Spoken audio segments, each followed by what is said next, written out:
I'm Sean Blair, and this is Group 23's video presentation for ECI190. Today we're going to discuss how civil engineering today is different from it was 30 years ago, a case study of Type A 101. We chose Type A 101 mainly because of the engineering it took to design and construct the skyscraper. Not only did engineers have to take into account typhoons in the area, but also the location. This location was known to be very seismically active. Some information about Type A 101. Construction began in 1998 and was completed by 2004.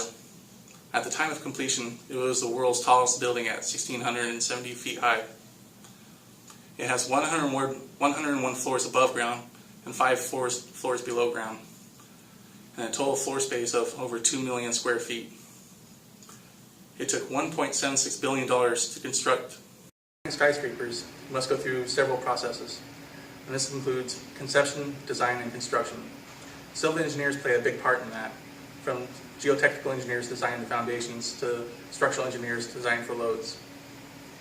In the past 30 years, civil engineering has changed a lot in the design of skyscrapers. Today, factors of safety and sustainability are prime criteria in the design process. In the future, design will be impacted by what's going on today and what's been happening in the past. And these are the past practices in the design of skyscrapers. Skyscraper design really took off in the 1930s with the completion of the 102-story Empire State Building. The Empire State Building was designed to use steel rigid frames with wind bracing. Due to the lack of structural technique, tall buildings of the time consisted of excessive use of structural material, resulting in over-design. In the 1960s, however, conventional rigid frames in tall buildings died off as new emerging architectural trends in design began to emerge. These new design trends worked hand in hand with economical demands and technology developments, namely high-speed digital computers.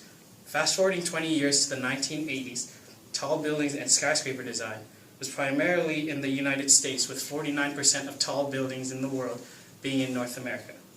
New practices in design included tubes, megaframes, core and outer rigger systems, artificially damped structures, and mixed steel concrete systems, which began in the 60s and really took off in the 80s.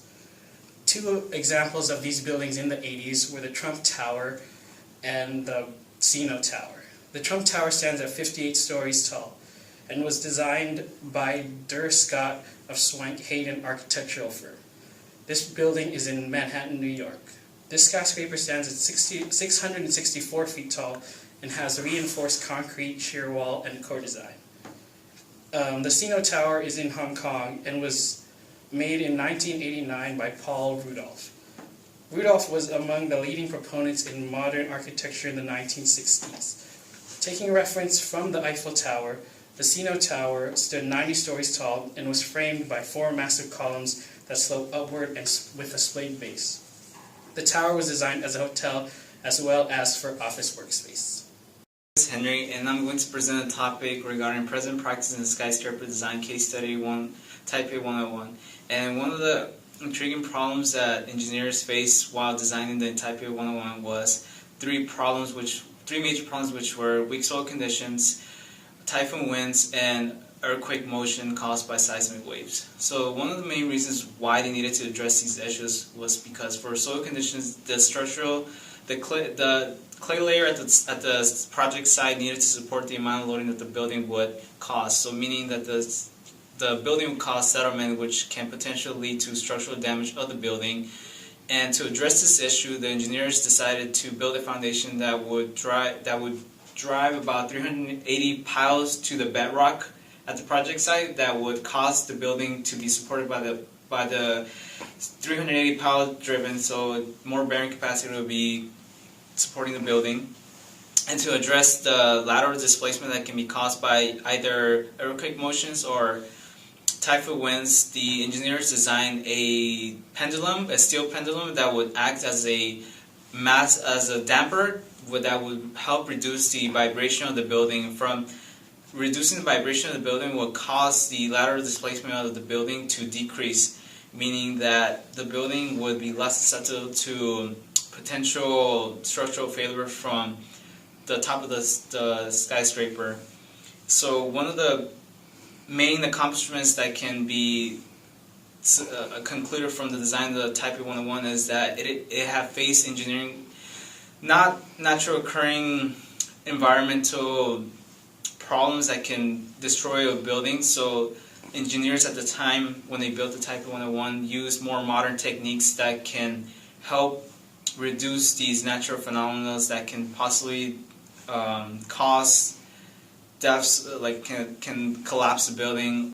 Hello, and in conclusion, civil engineering is an evolving field. Design practices that were once acceptable in the past may not be adequate today, and those that are acceptable today may not be acceptable in the future. Decades ago, skyscrapers relied on over-designed steel frames to support their structures, but since then, technology has improved to replace these outdated practices. And civil engineers will continue to be challenged by greater feats of civil engineering. And in a press conference 3 years ago, the Council of Tall Buildings and Urban Habitats predicted that in 20 years' time, the height of the world's tallest building will have more than doubled.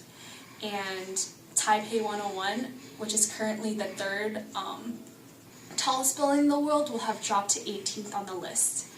And they have even predicted the possibility of a new category, classifying buildings called megatall buildings that have heights greater than 600 meters. And the driving trends for these tall buildings include the growth of engineering knowledge, technology improvements, as well as population growth in cities, especially in Asia and the Middle East. And the surge of these ultra-tall buildings will continue to trend the Pacific Rim regions as major urbanization is occurring in those areas. And tall buildings will continue to be built, and as well as the civil engineering field will continue to be evolving. But one thing that remains constant is the high level of safety that we will be putting on the structures for the safety of the people who are occurring them.